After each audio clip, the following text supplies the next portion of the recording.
capítulo 3 de Atos, ele relata o primeiro episódio em que os discípulos, os apóstolos, realizam o primeiro milagre após o Pentecostes, após a edificação formal, a inauguração formal da igreja. O marco inicial da igreja se dá no Pentecostes, com a descida, com a efusão do Espírito Santo.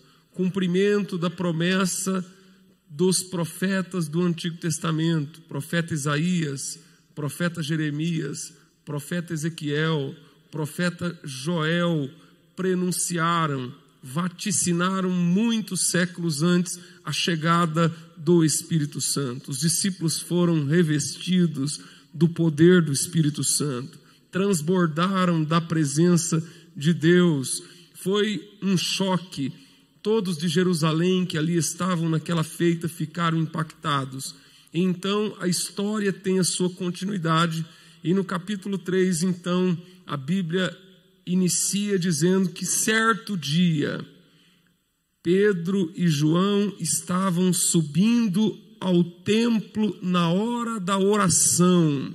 Louvado seja Deus. Certo dia, o dia do milagre, nenhum de nós aqui sabemos qual é. O dia em que Deus escolheu para realizar algo extraordinário, sobrenatural, nenhum de nós aqui tem na agenda. Nós marcamos e somos controlados o tempo todo por uma agenda que nós fazemos. Nossos compromissos são demarcados na agenda. Cada um de nós temos aí uma programação do que vai fazer a cada dia. Nós já temos previsão do que vamos fazer no sábado aqui, ó, já está marcado a partir das 7h30 da manhã, tem mutirão do concreto.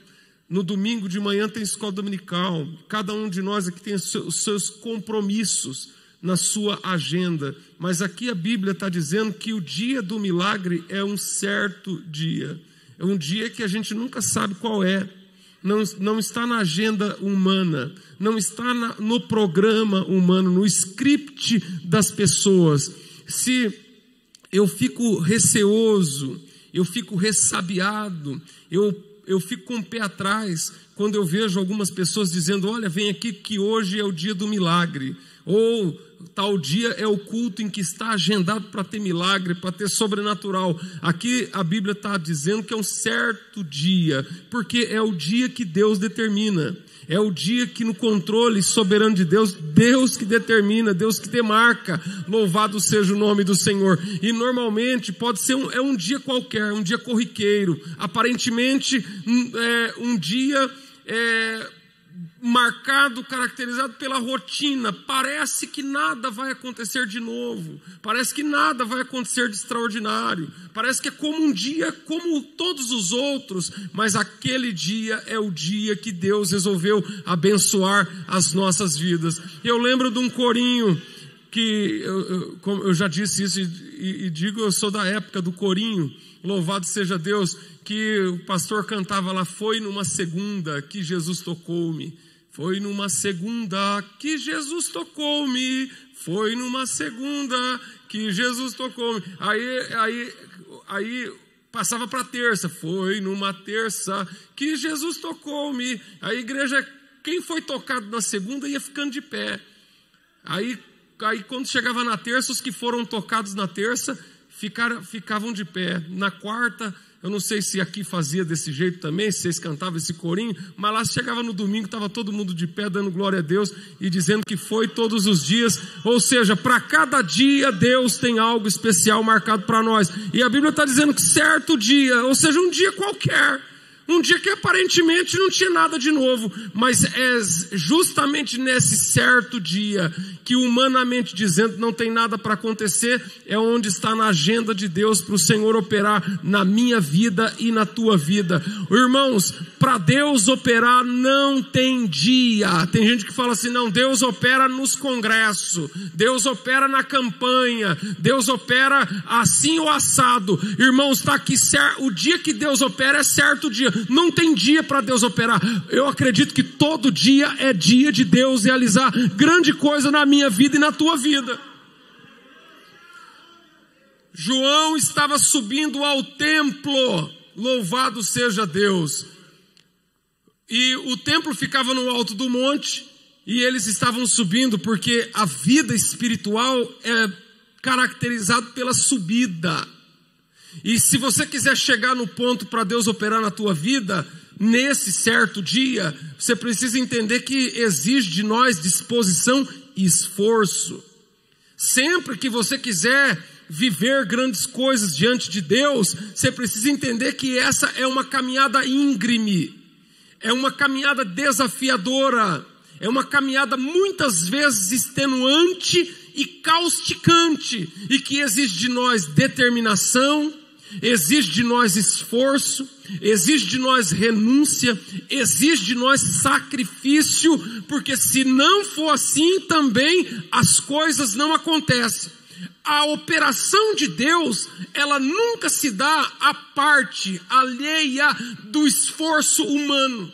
Nós vemos muitas descrições, muitas narrativas nos evangelhos dos milagres que Deus operou, mas nenhum deles a parte do esforço, da dedicação, do desembaraço, da renúncia do homem. Você pode ver todos eles, os amigos que carregam o paralítico numa cama e sobe o paralítico num telhado, desce içado por uma corda. Você vai ver ali, a Bíblia diz, e vendo Jesus a fé deles. Você vai ver a mulher do fluxo de sangue que sofria 12 anos de um corrimento sanguíneo incessante, que resolve tocar na orla da veste de Jesus, determina no seu próprio coração, num voto pessoal, íntimo e particular, e a Bíblia diz que ela atravessa uma multidão, mesmo com a doença, com a anemia, mesmo com as dificuldades ali todas colocadas diante dela, ela não se detém nas dificuldades e alcança a orla da veste de Jesus, e ela diz, se ao menos eu tocar na orla da sua veste, serei curada.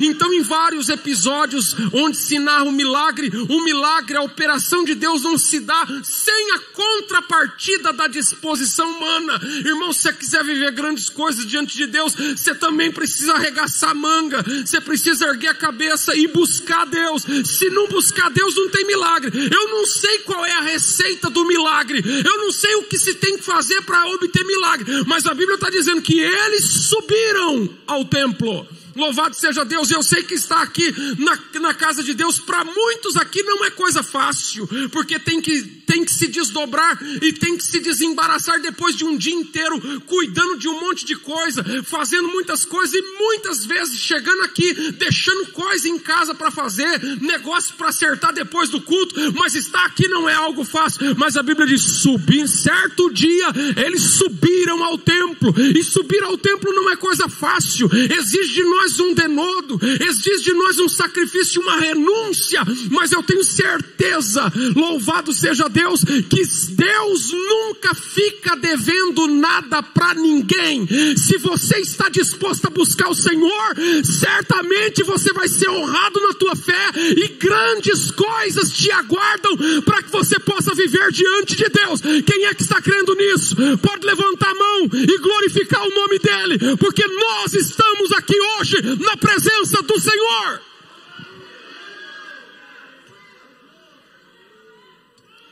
Glória a Deus. Subir ao templo para quê? Para orar. Para orar. Para orar. É a hora da oração. Eu li uma frase de um pastor norte-americano chamado John Piper. John Piper diz assim: escolha um local,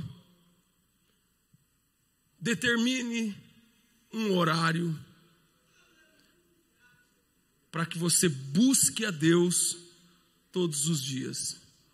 E depois de ter feito isso, não negocie isso por nada. Vou repetir. Determine um local, escolha um horário, para que você possa ter a tua vida de oração. E uma vez tendo feito isso, não negocie-se com nada. Porque muitas vezes nossos propósitos de oração são interceptados. Muitas vezes nossos propósitos de oração são enfraquecidos por outras coisas que se interpõem. Muitas vezes nós falamos, eu vou buscar Deus assim, assim, assim.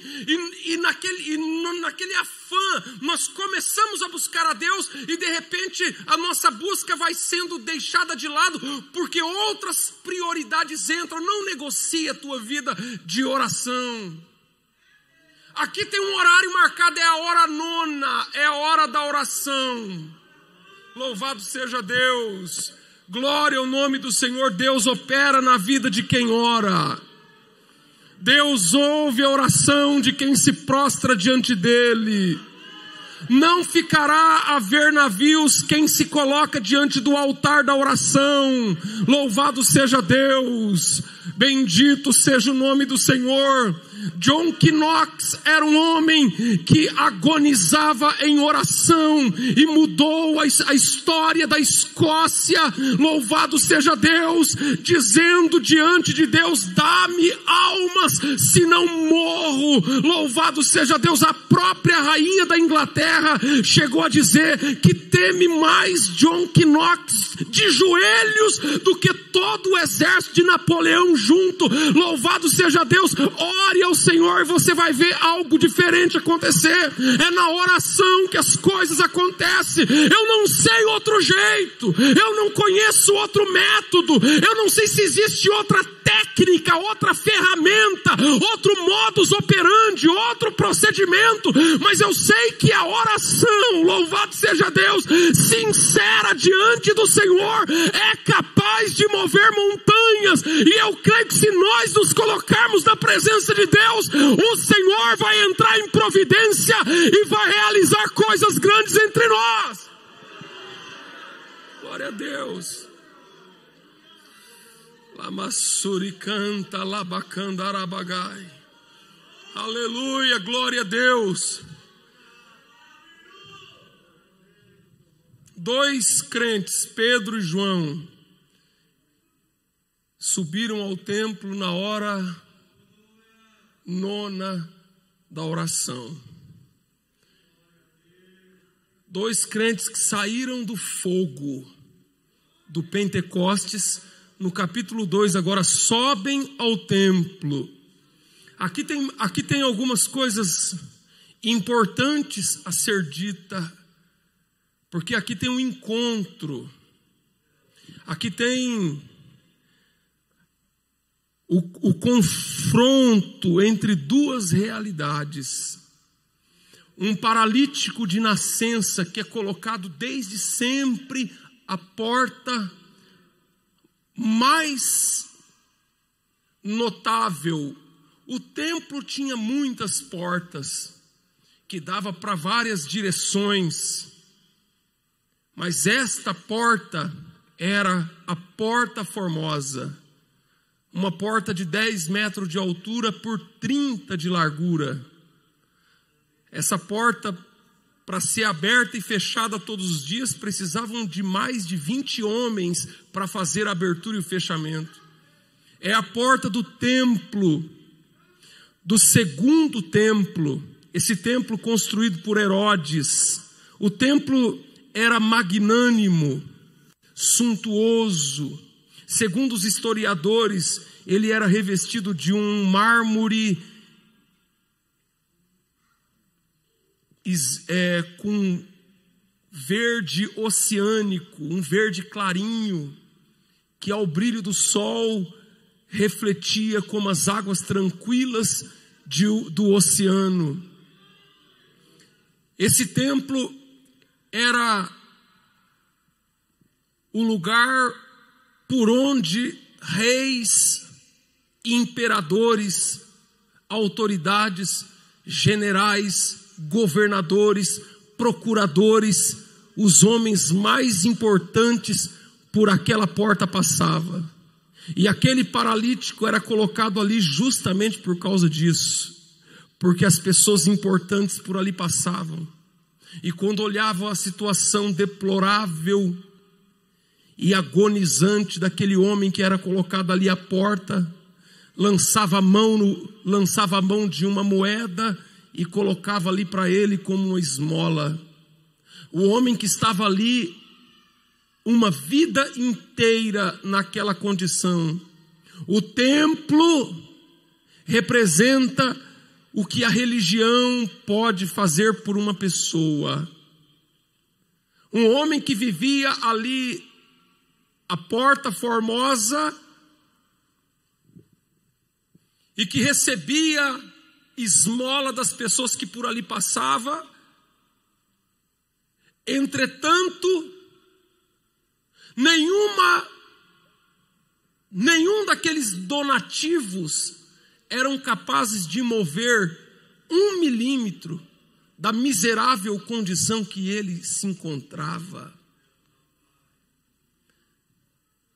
Quantas esmolas aquele homem não ganhou ao longo da vida? Mas nenhuma daquelas esmolas foi capaz de resolver a causa raiz da sua dificuldade, do seu problema. Meu amado e querido irmão, é possível nós vivermos uma vida religiosa, uma vida protocolar, uma rotina, porque a Bíblia diz que há uma rotina religiosa que enclausura aquele homem naquela condição. Mas quando Pedro e João, sobe ao templo na hora 9 da oração, cheios do Espírito Santo, há um confronto de duas realidades. Eu quero dizer para você que a vida espiritual ultrapassa infinitamente uma vida meramente religiosa e litúrgica. A liturgia pode ser apenas um primeiro passo ou um primeiro degrau para uma vida espiritual, mas se você não buscar algo mais, você vai ficar à margem de algo muito mais poderoso que te aguarda. Muitas pessoas vivem uma boa vida religiosa, acostumado ali, segue, cultiva aquela rotina todas as vezes que vai na igreja, mas eu creio que existe algo muito mais para nós vivermos na presença de Deus. Louvado seja o nome do Senhor. Pedro e João vai ao templo na hora da oração. E interessante que eu fico pensando comigo aqui, quando eles sobem ao templo na hora da oração, na hora 9, para orar a Deus, eles não imaginam o que o espera. Não imagina o que está para acontecer. Não imagina, sequer passa pela sua imaginação o que Deus vai fazer naquele momento, através daquela vida de oração. Todas as vezes que nós vamos orar e buscar Deus, a gente nunca sabe. Porque Deus, os planos de Deus são muito mais elevados do que a nossa mente é capaz de captar. Os planos de Deus é muito superior.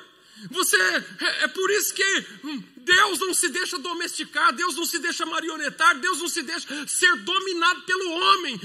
Os planos de Deus é muito elevado, e nós não temos como programar o que Deus vai fazer, nem prever o que Deus vai fazer, mas eu só sei que coisas grandes Ele vai fazer. Eles estão subindo ao templo, talvez conversando sobre o culto do Pentecoste, sobre o que falou, sobre a pregação, sobre as almas que se converteram, sobre a obra que Deus estava fazendo, e na frente deles tinha ali um paralítico que estava lá a vida inteira. A Bíblia diz que a vida inteira ele estava ali naquela condição. Vendo que Pedro e João iam entrar no pátio do templo, pediu-lhes uma esmola. Então, pediu-lhes uma esmola. Por quê? Porque ele era um mendigo. Porque ele vivia de esmola. Então, o que ele estava acostumado a pedir, o que ele estava acostumado a viver, sua mente, hoje em dia fala muito de mindset, seu modelo mental, suas expectativas pessoais, estava em conseguir que alguém fosse sensível o bastante para lhe dar uma esmola. Pediu-lhe uma esmola.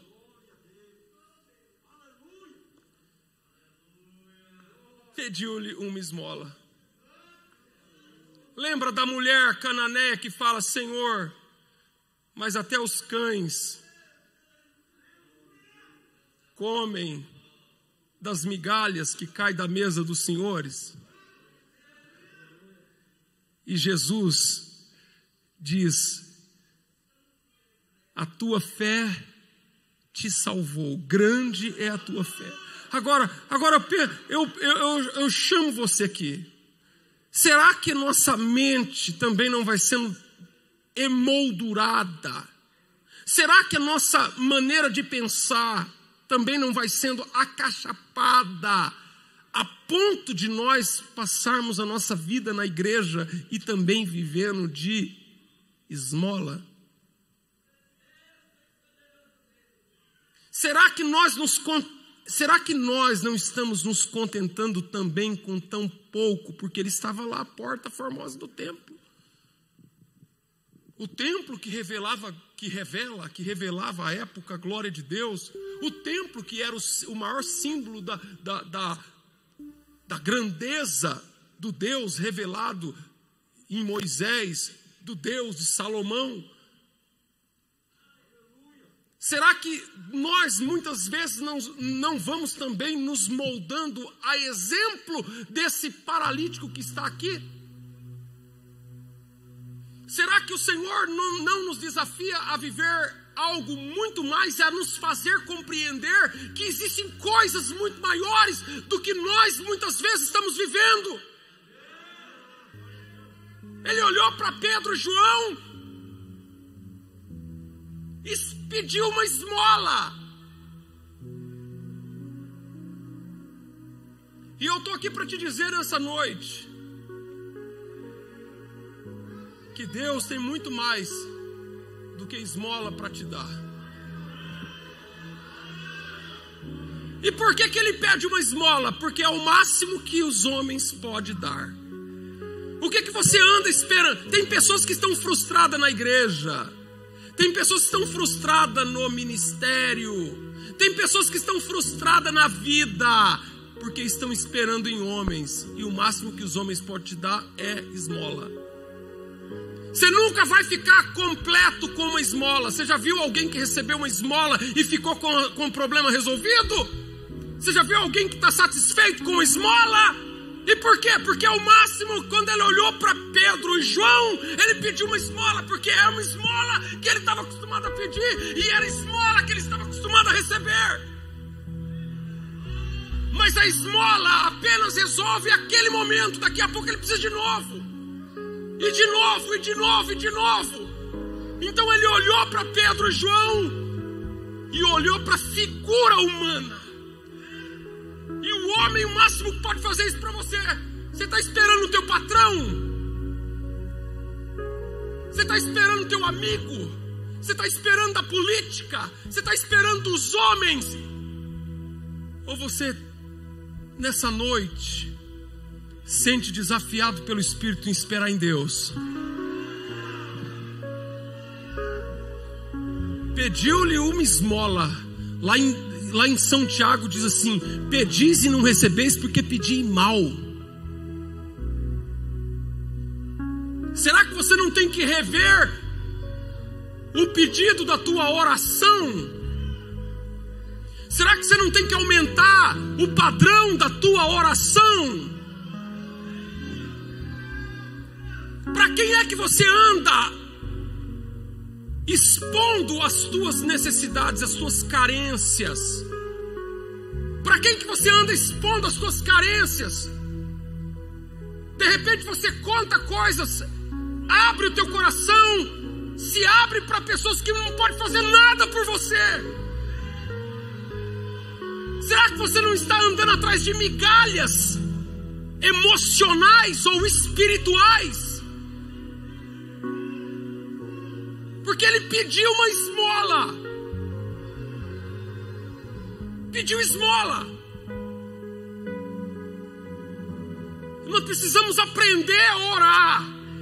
Olha só, Jesus não ensinou ninguém a pregar. Não tem aula de homilética na Bíblia. Não tem aula de hermenêutica na Bíblia. Não tem aula de exegese na Bíblia. Mas em várias ocasiões a Bíblia nos ensina a orar. Muitas vezes nós estamos preocupados como assomar uma tribuna, como impostar a voz na oratória, como aprender uma boa retórica, como dissecar o texto bíblico, como escrutinar a revelação de Deus numa pregação. E de repente não é isso que Deus quer nos ensinar. Deus quer nos ensinar a pedir para Ele, porque eu sei que Ele tem coisas grandes e poderosas para realizar em minha vida. Clama a mim e responder-te-ei e anunciar-te-ei coisas grandes e firmes que ainda não sabes.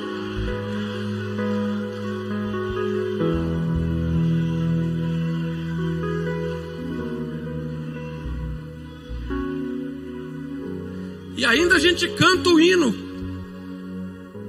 ainda a gente fala errado, a exemplo do hino dizendo batei, batei e abrir-se-vos-á, sendo que na Bíblia nem está falando batei, batei, está dizendo só batei e abrir-se-vos-á. Batei e abrir-se-vos-á, pedi e dar-se-vos-á, aleluia, glória a Deus. Pedi. Agora nós vamos chegar diante de Deus rico.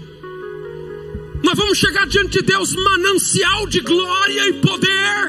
Nós vamos chegar diante de Deus todo-poderoso, soberano do universo, que tem o ouro, que tem a prata, que tem saúde, que tem a paz, que tem a vida, que tem tudo. E nós vamos chegar diante de Deus e pedir para Ele esmola. Às vezes eu fico achando que Deus fica ofendido com a gente. Esse é o desafio aqui do texto. Pedro e João olharam bem para ele. Glória ao nome do Senhor. Pedro e João olharam bem para ele. Primeiro a Bíblia diz: e vendo Pedro e João que estavam entrando no templo. Agora Pedro e João olham bem para ele. Louvado seja o nome do Senhor. Glória ao nome de Jesus. Irmãos, aqui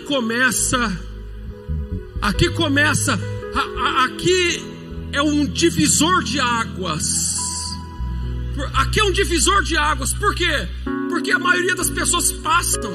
As pessoas têm o seu compromisso, as pessoas têm a sua agenda, as pessoas têm a sua rotina, as pessoas têm o seu modus operandi, e as pessoas vão passando e vê o mendigo, pega a moeda, dá e segue adiante. Mas agora Pedro e João,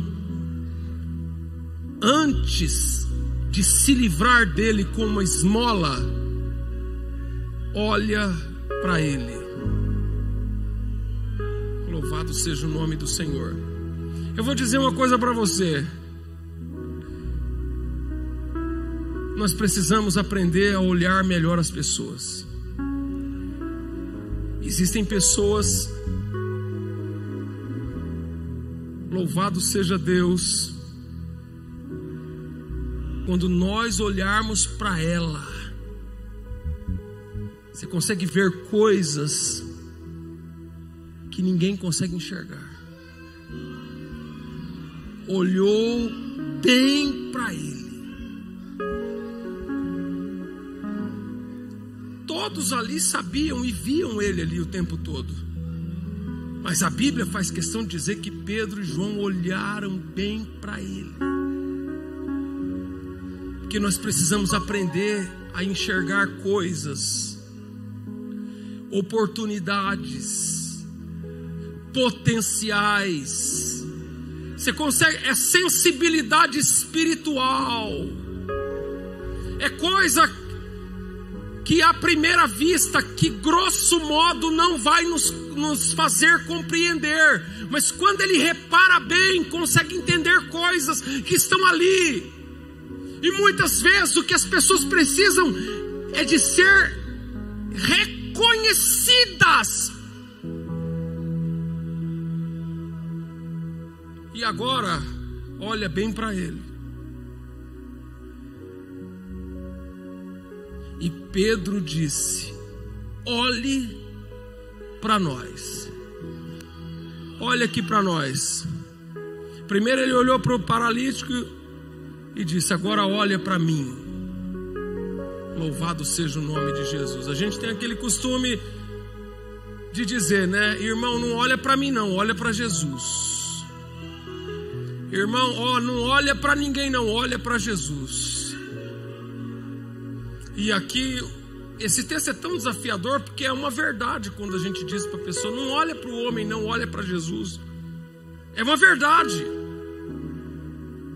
É verdadeiro quando a gente diz isso. Nós não estamos falando da boca para fora. Nós estamos falando uma verdade. Mas quando Pedro, nesta feita, ele diz ao paralítico: olha para nós, ele está assumindo a responsabilidade. Uma responsabilidade de ser uma testemunha viva. A responsabilidade, irmãos, porque é fácil você jogar a coisa é fácil você passar o negócio para o outro. É fácil você falar isso: não olha para mim, ou não olha para ninguém, ou não. Irmãos, nós precisamos de referenciais de fé. Nós precisamos de pessoas que são verdadeiras balizas de fé. Louvado seja Deus. Quando a palavra de Deus fala em Isaías: a quem enviarei, quem há de ir por nós? O Isaías que estava ali, todo tíbio e confuso naquela hora, naquele momento ele é tomado de um ímpeto, de uma convicção. Ele diz: eis-me aqui, envia-me a mim. Ou seja, será que Deus pode contar comigo? Será que Deus pode contar com você? Será que Deus pode contar com nós? Será que nós podemos falar: não, olha para nós aqui, porque nós vivemos uma vida de santidade. Olha para nós, porque nós levamos o evangelho a sério. Olha para nós, porque nós não estamos de brincadeira nem de bobeira aqui não. Olha para nós, porque nós temos vida no altar. Olha para nós, porque nós temos unção de Deus. Olha para nós, porque nós temos compromisso com a palavra. Olha para nós, porque nós temos temor de Deus. Será que você pode dizer: olha para nós, porque nós estamos aqui e nós seremos instrumento de Deus para essa geração que aguarda em nós.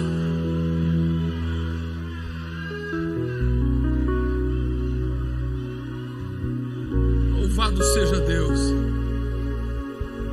Era mais fácil ter se livrado da situação dando uma esmola. Era mais fácil ter se livrado da situação entregando uma esmola e entrando logo para... Nós não viemos orar, nós não viemos para o templo, nós não viemos aqui participar da oferenda sacrificial das 3 horas da tarde. Nós viemos aqui para fazer isso. Então entrega logo uma esmola para ele, deixa ele de lado e vamos seguir adiante. É mais fácil tirar o corpo fora. É mais fácil dizer: isso aqui não é comigo. Mas nessa noite, meu irmão, o Espírito de Deus está falando conosco aqui nesse lugar. O Senhor tem uma obra grandiosa para fazer. Só que Ele precisa de instrumentos através do qual essa obra aconteça. Ele precisa de vasos através do qual essa obra vai acontecer. Louvado seja Deus. E essa pessoa que vai ser instrumentalizada para realizar uma grande obra, um grande milagre, serei eu e você. Porque é com nós que Deus está contando. É comigo e com você que Deus está contando.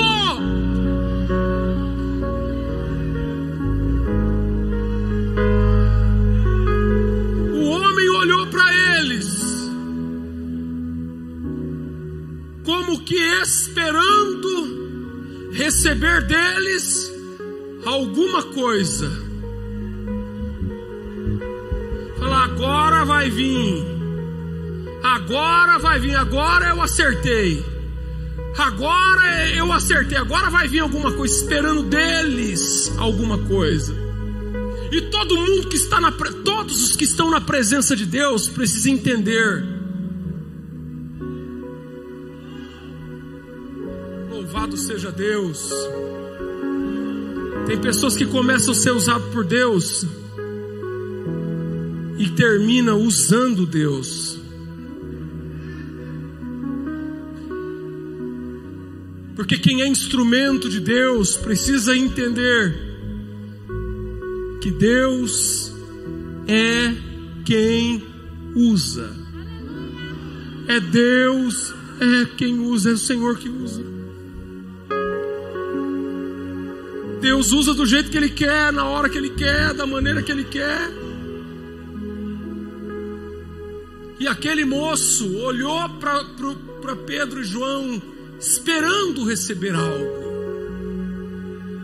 Esperando como se eles tivessem algo.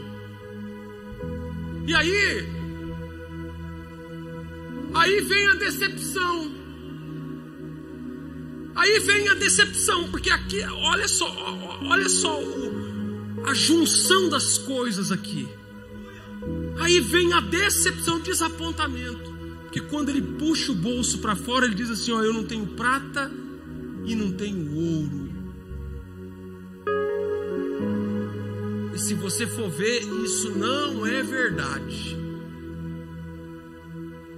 Já viu aquela história do Tomás de Aquino que encontrou andando lá pela... Tomás de Aquino foi um grande teólogo, e ele andando lá pelo Vaticano encontrou o Papa, e conversando com o Papa, olhando ali a suntuosidade das construções, o Papa olhou para ele e falou assim: agora a gente não pode mais dizer que não tem ouro e nem prata, né?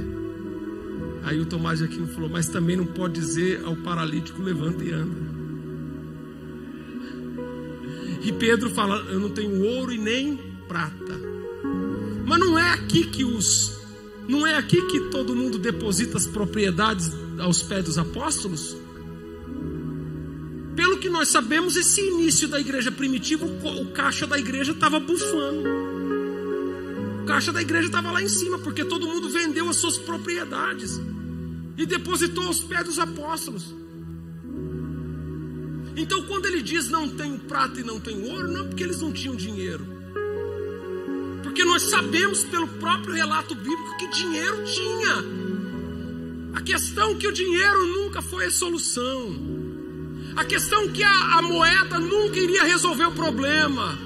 Quando ele está dizendo eu não tenho ouro e não tenho prata, ele está dizendo: olha, todos os recursos aqui da terra são insuficientes para resolver o teu problema, mas existe um outro recurso.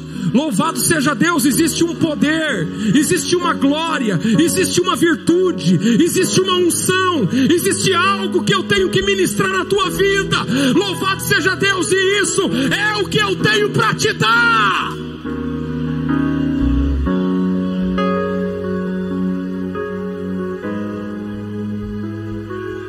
Não tenho prata e não tenho ouro. Não porque de fato não tinha. Porque se ele enche, irmãos, o que adianta ele derramar todo o dinheiro ao pé daquele homem? Que miserável continuaria na calamitosa situação, na deplorável condição. Mas a Bíblia nos diz que em seguida